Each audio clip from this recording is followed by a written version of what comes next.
So Hunter transferred to our school last August. He was cute, smart, and actually nice without trying too hard. I got this massive crush on him right away and told my friend Valeria about it.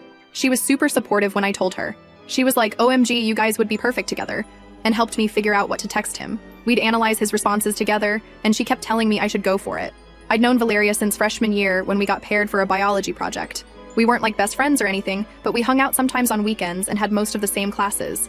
She always seemed supportive, helping me with math homework, inviting me to parties, that kind of stuff. I totally trusted her, which makes everything that happened so much worse. Hunter and I started talking more by October. He'd wait for me after chem class, and we'd walk to lunch together. Nothing major, but I was seriously falling for him. Valeria kept asking for details about our conversations, which I thought was just her being a good friend.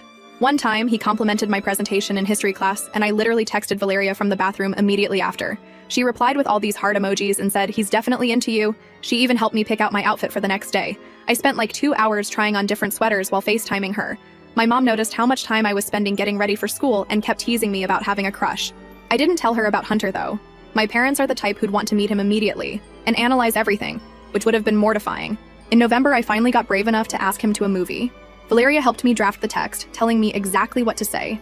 I was so nervous that I had to close my eyes when I hit send. He took forever to respond and just said sorry, was busy on Sunday night. Then Monday at school, he basically ignored me. I was confused until Wednesday when Tiffany came up to me at my locker asking if I was stalking Hunter. I laughed it off until she told me Valeria had been telling everyone I was obsessed with her boyfriend. Her boyfriend? I had no idea they were even talking. That afternoon, I saw them together in the parking lot. He had his arm around her waist. When she saw me looking, she whispered something to him, and they both laughed. I felt like such an idiot. I couldn't even focus in class the rest of the day. My English teacher, Mr. Benson, asked if I was feeling okay because I kept staring out the window instead of participating in the discussion. I mumbled something about not sleeping well, and he left me alone. That night, I couldn't stop crying. My brother Rodney heard me through the wall and knocked on my door asking if I was okay. I told him it was just period stuff to make him go away. I didn't want anyone to know how stupid I felt. I confronted Valeria the next day at lunch. I was shaking so much I could barely hold my tray. I asked her how long she'd been dating Hunter, and she just casually told me they'd been together since September. The whole time she was helping me text him, they were already dating. When I asked why she pretended to help me if she knew I had no chance, she just shrugged and said she thought it was better than telling me to back off. She didn't even seem to think she'd done anything wrong. I just stood there with my lunch tray, feeling like everyone was watching us. By Friday, the rumors were everywhere. According to Valeria, I'd been desperately chasing Hunter even though I knew they were dating. She showed people our text conversations about him, twisting everything to make me look crazy. I started skipping lunch because I couldn't deal with the stares. My parents noticed I wasn't eating and started asking questions. I told them I was just stressed about upcoming tests. Dad even made my favorite pasta dinner that weekend to cheer me up, which just made me feel worse for lying. My friend Ruby sent me screenshots of a group chat where Valeria and her friends were talking about my obsession. Hunter was in it too, calling me that weird girl who wouldn't leave him alone. I wanted to die. I deleted all my social media apps from my phone for the weekend. Mom kept asking why I was so quiet, and I just blamed it on period cramps again. I spent most of Saturday in bed watching TikTok and ignoring texts. My friend Jess invited me to a movie, but I made up an excuse about family obligations. I couldn't risk running into Valeria or Hunter. December sucked. Someone wrote stalker on my locker. My lab partner Sam asked to switch because he heard things. When I tried telling Tiffany my side, she cut me off saying Valeria had warned her I'd make up stuff. In chemistry, we had to do group work, and nobody wanted me in their group. The teacher had to assign me to a team, and they barely spoke to me the whole period. One girl literally moved her chair away from me like I had some contagious disease. The holiday dance was coming up, and I had already bought a ticket before all this happened. I ended up giving it to my brother's friend and telling my parents I had too much homework to go. They were concerned about me becoming antisocial but didn't push it. I spent winter break hiding from everyone. My cousin came to visit for Christmas, and even though we usually get along great, I barely talked to her. My aunt kept asking my mom if I was going through something, and I overheard them talking about teenage depression one night when they thought I was asleep. When school started again in January, I tried to keep my head down, but Valeria kept making it worse. She and Hunter would make out right in front of me. She'd text me stuff like, "Hunter thought your outfit was funny today," then deny sending anything. My dad sat me down one weekend and asked what was going on. He thought maybe I was using drugs or something. I almost laughed at how wrong he was. I ended up telling him I was just stressed about college applications, even though those were still months away. He seemed relieved it wasn't drugs and offered to help me research schools, which made me feel even more guilty about lying. In February, someone made a fake Instagram with my photo that sent creepy messages to Hunter. Everyone assumed it was me. I got called to the counselor's office and they called my parents. I kept saying it wasn't me, but no one believed me. My mom had to leave work early to come to school for a meeting. She was so confused and embarrassed. The counselor showed us the messages and they were so cringe. Stuff like, "I dream about you every night and we're meant to be together." My mom kept saying, "This doesn't sound like my daughter at all." but the counselor just gave her this pitying look like she was in denial. When we got home, Mom tried to have a heart-to-heart about healthy relationships and obsession. I ended up screaming that I didn't do it and slamming my door. We barely spoke for days after that. The only person who still talked to me was Ruby's freshman sister, Yael. She believed me because Valeria had been mean to her before too. One day in March, I was at her house studying when she went to get snacks. Her Facebook was open on her laptop and I saw Valeria's name in a conversation with Ruby. I know I shouldn't have looked, but I couldn't help it. What I found made me sick. Valeria had told Hunter she was pregnant to keep him from breaking up with her. She wasn't pregnant at all.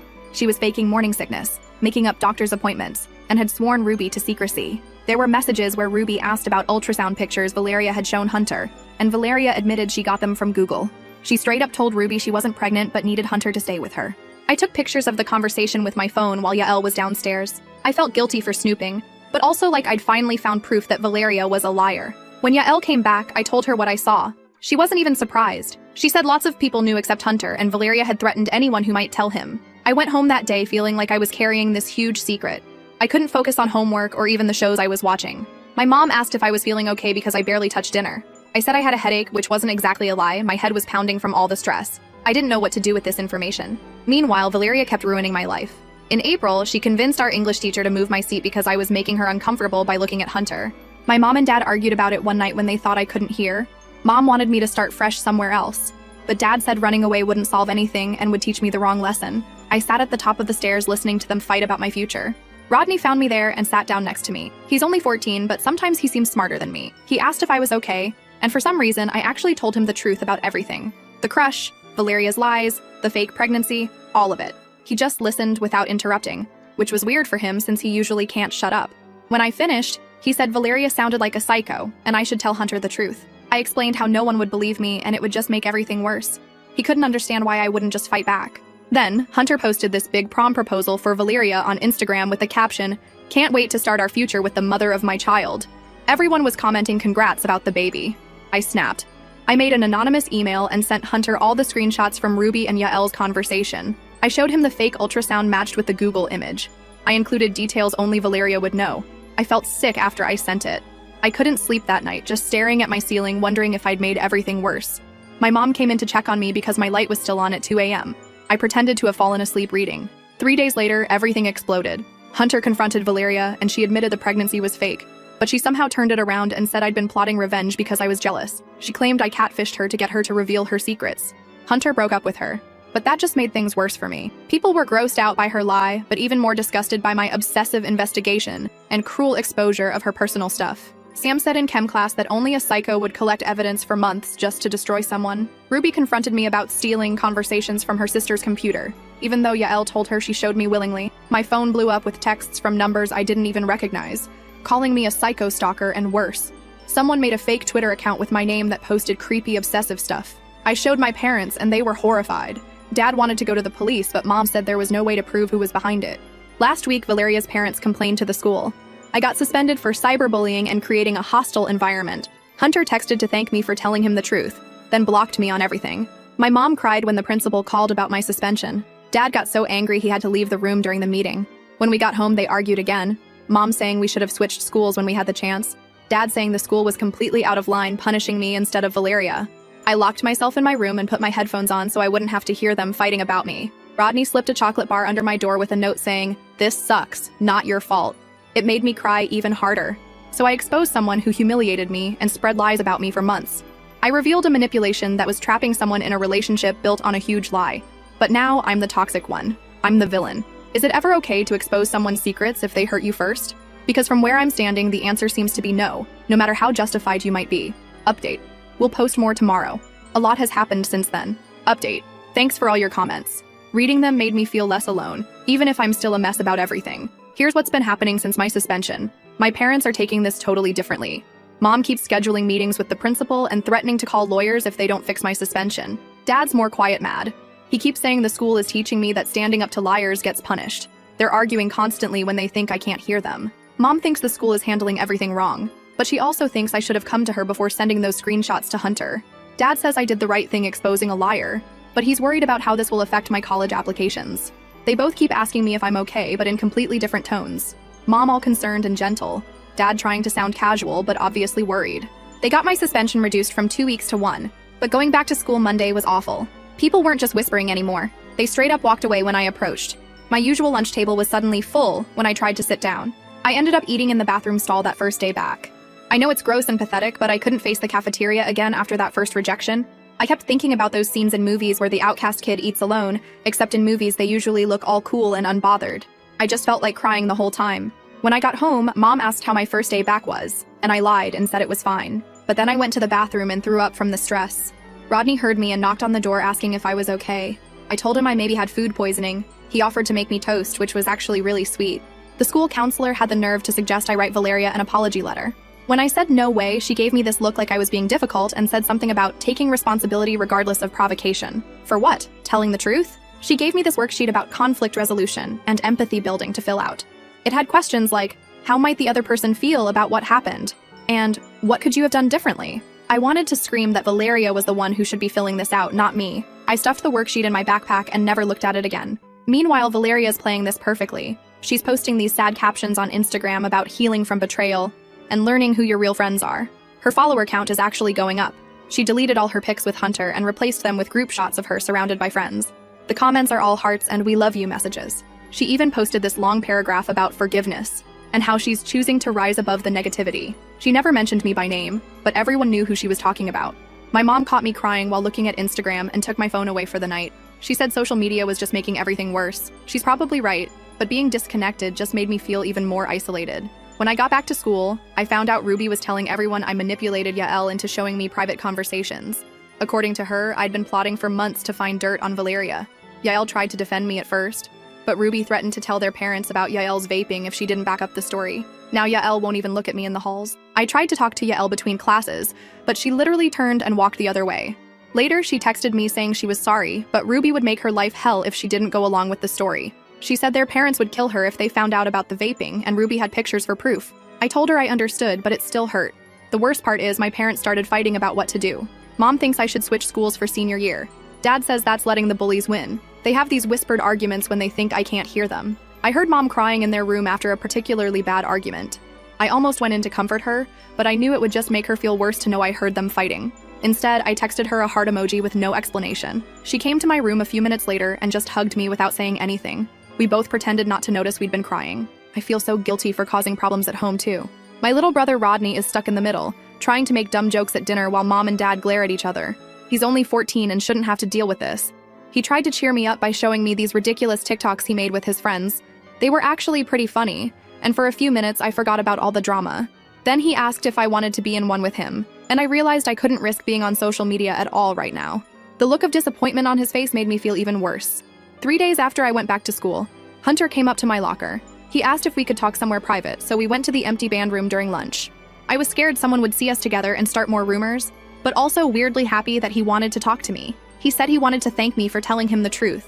He told me Valeria had him completely convinced. She'd even fake thrown up in front of him, disappearing into bathrooms to vomit. She showed him ultrasound photos with his last name edited onto them. He looked so embarrassed admitting how completely she'd fooled him. When I asked why he blocked me after thanking me, he said Valeria still had access to his phone and blocked me herself before he changed his passwords. He seemed genuinely sorry about that, which made me feel a little better. He told me Valeria had been telling people I photoshopped all the evidence, but he didn't believe it because the conversations had details from months ago that I couldn't have known. He said he was still processing everything and felt like an idiot for believing her. Things got awkward when he asked if I'd really been obsessed with him. I told him the truth. I had a crush on him, and Valeria knew because I told her. That's what made it hurt so much. He said Valeria told him I'd been stalking both of them since before they started dating. He looked genuinely shocked when I explained how Valeria had been helping me draft texts to him while they were secretly dating. I could see him putting the pieces together in his head, realizing just how manipulative she had been to both of us. After our talk, Hunter said he believed me, but we probably shouldn't be seen talking at school. He didn't want more drama. I understood, but it still hurt. He checked the hallway before leaving to make sure no one saw us together. That night, I broke down completely. Mom found me crying and sat with me for hours. I told her everything, not just the Hunter Valeria stuff, but how lonely I've been, how I can't take the isolation anymore. She kept stroking my hair like she did when I was little, and for once, she didn't try to offer solutions or tell me everything would be okay. She just listened. She suggested I talk to her sister, my Aunt Kelly, who went through something similar in high school. I was skeptical. Adults always think their high school experiences relate to yours, but they're usually clueless. But I was desperate enough to try anything. I called Aunt Kelly the next day after school. I was nervous at first, but she was surprisingly cool about everything. She didn't give me any cheesy, it gets better speeches. She actually told me about how her best friend turned everyone against her senior year over a guy, and how she felt like her life was over. She said high school feels like the whole world when you're in it, but in a few years, none of this will matter. Easy for her to say when she's 38 with a job and family, but it did help a little to know she'd survived something similar. Aunt Kelly suggested I focus on the people who are still in my corner and ignore everyone else as much as possible. My grades are tanking because it's impossible to focus. Every time someone whispers in class, I'm convinced they're talking about me. I've started sitting in the back row whenever possible so I don't have to feel eyes on me from behind. On Wednesday, I overheard Tiffany saying Valeria might transfer schools because of the hostile environment I'd created. The irony is unreal. I wanted to scream that she was the one who created a hostile environment for me. That afternoon in gym class, someone accidentally hit me in the back with a volleyball. I'm pretty sure it was one of Valeria's friends, but I couldn't prove it. The gym teacher just told us to be more careful. My back had a red mark for hours afterward. When I got home, Rodney was waiting at the door looking weirdly excited. He said he had a plan to clear my name that involved creating a fake social media account to trick Valeria into admitting she lied. I shut that down immediately. The last thing I needed was to get caught creating fake accounts when that's what people were already accusing me of doing. He looked disappointed, but I explained that fighting fire with fire would just make everything worse. He grudgingly agreed, but said he still thought Valeria deserved karma.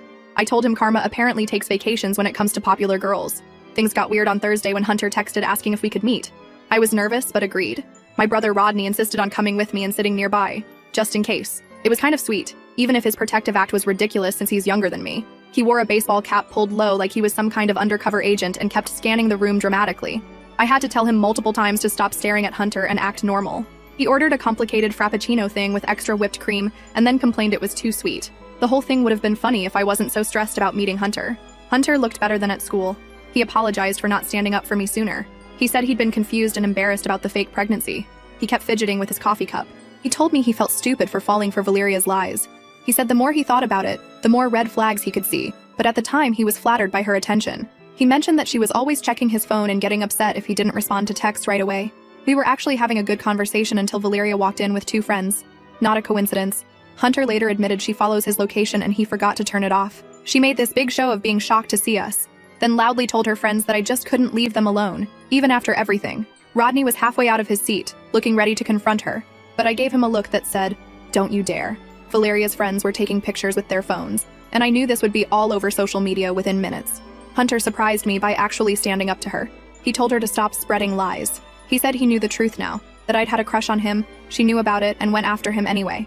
He knew she was never pregnant and manipulated everyone.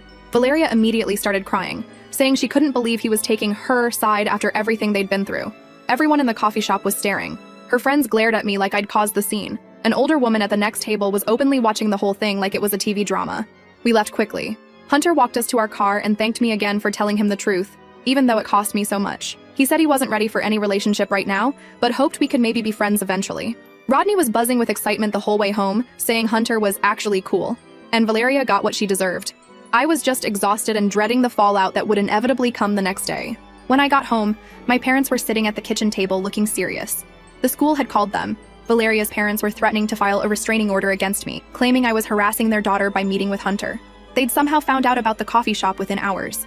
They asked me exactly what happened, and I explained everything. How Hunter had texted me, how Valeria showed up after we were already there, how I didn't approach her at all. Dad was taking notes the whole time, his handwriting getting messier as he got more upset. My parents had another argument that night about how to handle everything. Mom wanted to be proactive and talk to Valeria's parents directly to defuse the situation. Dad thought that would make things worse and wanted to wait and see if they actually filed for a restraining order, or if it was just a threat. I could hear them from my room, their voices rising and falling as they went from discussing logical next steps to venting their frustrations. At one point, Mom started crying, saying she just wanted her happy daughter back. That made me feel horrible. The next morning at school, someone had taped a pregnancy test to my locker. It was negative, with a note that said, "Unlike some people, I'm not a liar." A teacher saw it and took it down before most people arrived, but a few early students definitely saw it. The teacher asked if I knew who did it, but of course I had no proof. At lunch, I tried sitting with a group of girls I'm friendly with but not close to. They didn't tell me to leave, but they suddenly became very interested in their phones and stopped talking. After 5 minutes of excruciating silence, I made an excuse about forgetting something in my locker and left. The worst part is, I'm starting to question myself. Was sending those screenshots the right thing to do? Should I have found another way to tell Hunter? Should I have just minded my own business and let him figure it out eventually? Dad says I did what anyone would do when faced with such a massive lie. Mom says she understands why I did it, but wishes I'd handled it differently. I still don't know if I did the right thing. Was it worth it? Hunter knows the truth now, but my life is a complete disaster. My family is stressed and my last year of high school is ruined by this mess. If I could go back, would I still send those screenshots to Hunter?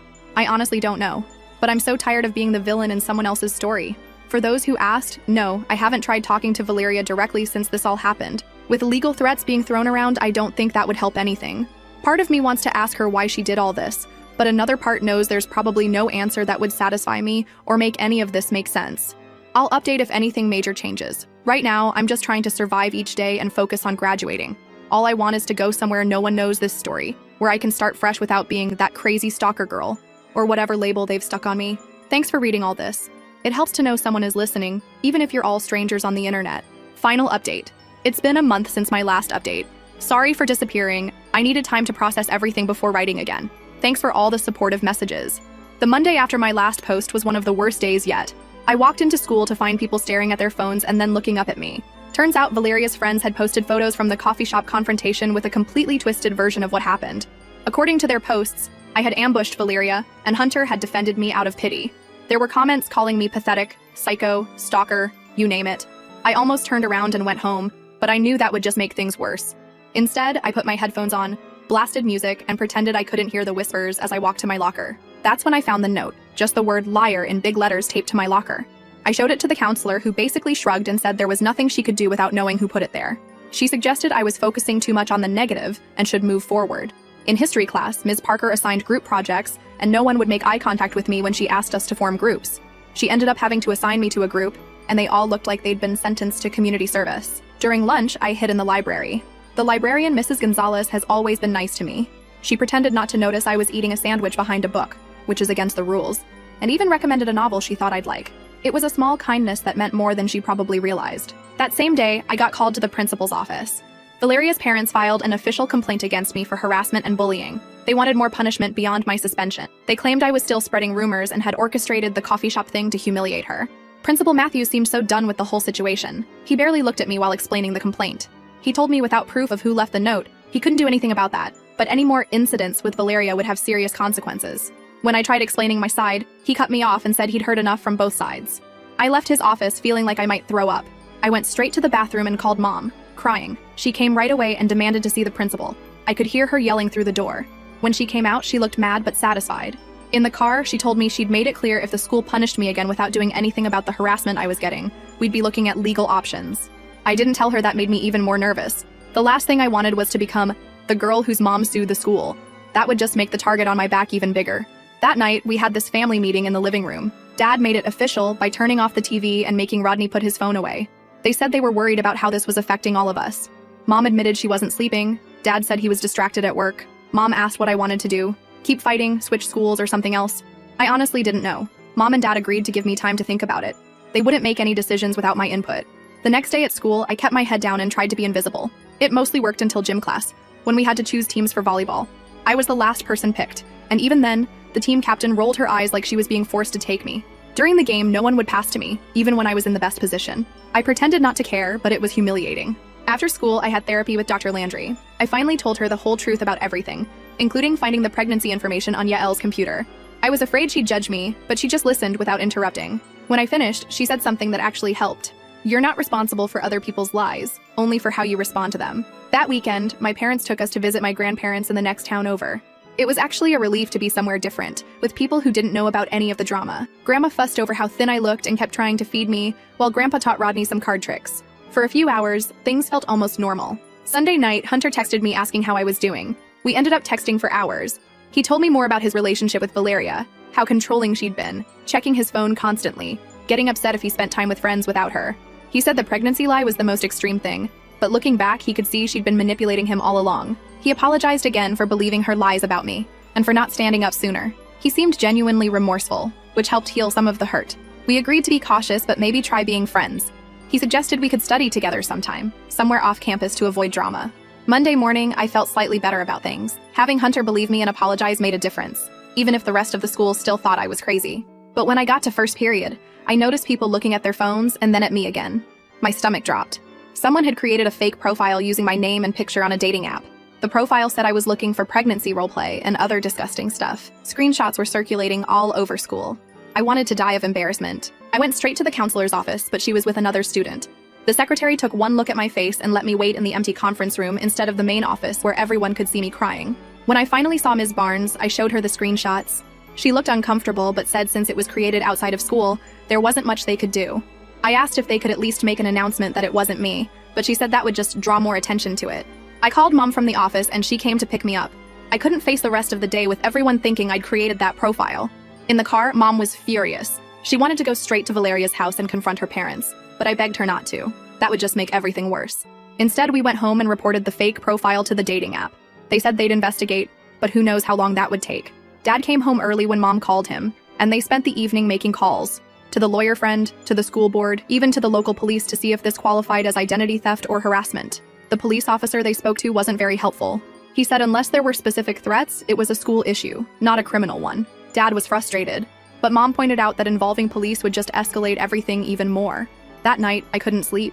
I kept imagining everyone at school looking at those screenshots, thinking that was really me. Around 2 a.m., I went downstairs for some water and found Dad still up, researching cyber harassment laws on his laptop. He looked so tired but determined. It made me feel both loved and guilty for causing so much trouble. The next morning, I forced myself to go back to school.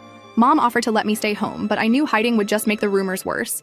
I put on my most confident outfit, black jeans, boots, and the denim jacket I always get compliments on, like armor. In English, Mr. Benson paired us for peer editing, and everyone shifted anxiously when he called my name. He ended up partnering me with Jane, a quiet girl who usually sits in the back. To my surprise, Jane was actually normal with me. She didn't act weird or avoid eye contact. She just asked about my essay and gave thoughtful feedback. When class ended, she mentioned she'd seen the fake profile and knew it wasn't really me because the writing style was completely different. It was such a small thing, but knowing even one person didn't believe the worst about me felt huge. At lunch, I was heading to the library again when Hunter texted asking if I wanted to meet in the music practice rooms. They're small, soundproofed rooms where band kids practice, but they're usually empty during lunch. I agreed, even though I was nervous about being seen with him. We sat on the floor, sharing his earbuds, listening to a new album he thought I'd like. We didn't talk much about the drama, which was a relief. It was just 30 minutes of normal teenage stuff. Music, complaining about homework, talking about movies. When the bell rang, he checked the hallway before we left and we went in opposite directions. That weekend, Hunter asked if I wanted to go hiking at the state park with him and his cousin who was visiting from college. It wasn't exactly a date, but it was a chance to hang out away from school drama. Mom was hesitant but agreed after I promised to keep my phone on and text her every hour. The hike was exactly what I needed. Fresh air, physical activity, and conversation that had nothing to do with high school nonsense. Hunter's cousin Matt was cool and treated me normally since he didn't know anything about the drama. For a few hours, I remembered what it felt like to just be a regular teenager. When Hunter dropped me off, he awkwardly asked if I might want to go to a movie sometime, just the two of us. I said yes before I could overthink it. He looked relieved and smiled, the first genuine smile I'd seen from him in weeks. Monday at school, things took another turn. The fake dating profile had been taken down, but now there were rumors that I was secretly dating Hunter. Someone had seen us at the state park and jumped to conclusions. By third period, Valeria had heard about it. She cornered me in the bathroom between classes. For a minute, I thought she might actually hit me. She looked so angry. Instead, she just stared at me and said I would regret trying to steal her boyfriend. I pointed out that he wasn't her boyfriend anymore, and she wasn't pregnant either. Her face got all blotchy, and she stormed out without washing her hands. At lunch, I told Hunter about the bathroom confrontation. He looked worried and suggested maybe we should cool things off for a while. I felt disappointed but understood his reasoning. The last thing either of us needed was more drama. When I got home, Valeria had posted another vague Instagram about girls who don't respect relationships and karma coming for liars. She didn't tag me, but everyone knew who she meant. The comments were full of her friends posting supportive messages and snake emojis. I decided to delete Instagram from my phone again. I didn't need to see that toxic stuff. The next morning, someone had written boyfriend stealer on my locker in Sharpie. The janitor tried to clean it off, but you could still see the ghost of the words. Principal saw it and finally seemed to take things more seriously. He called me to his office and asked if I knew who might have done it. I said I had my suspicions, but no proof. He surprised me by saying they would review the hallway security footage. After school, Hunter texted to check in. Despite his suggestion to cool things off, he still wanted to make sure I was okay after the locker incident. We ended up talking on the phone for an hour that night. He told me Valeria had been texting him constantly, sometimes angry, sometimes apologizing, sometimes threatening to tell everyone he pressured her into faking the pregnancy. He finally blocked her number. The next day at school, I was called back to Principal Matthews' office. To my shock, Valeria was there too, looking sullen. The principal informed us that the security footage showed Valeria writing on my locker. She was being given in-school suspension for vandalism and harassment. Valeria didn't even try to deny it. She just glared at me like this was somehow my fault. Principal warned us both that any further incidents would result in more serious consequences. He also mentioned that my previous suspension was being reviewed in light of new information. I left his office feeling vindicated, but also nervous about potential backlash. If Valeria was angry before, she would be furious now. But at least the school was finally taking action instead of dismissing everything. When I told my parents about the suspension, they were cautiously optimistic. Dad said it was about time the school did something, while Mom worried it would just make Valeria more determined to retaliate. The next few days were strangely quiet. Valeria was in-school suspension, and without her actively stirring things up, the drama seemed to die down a bit.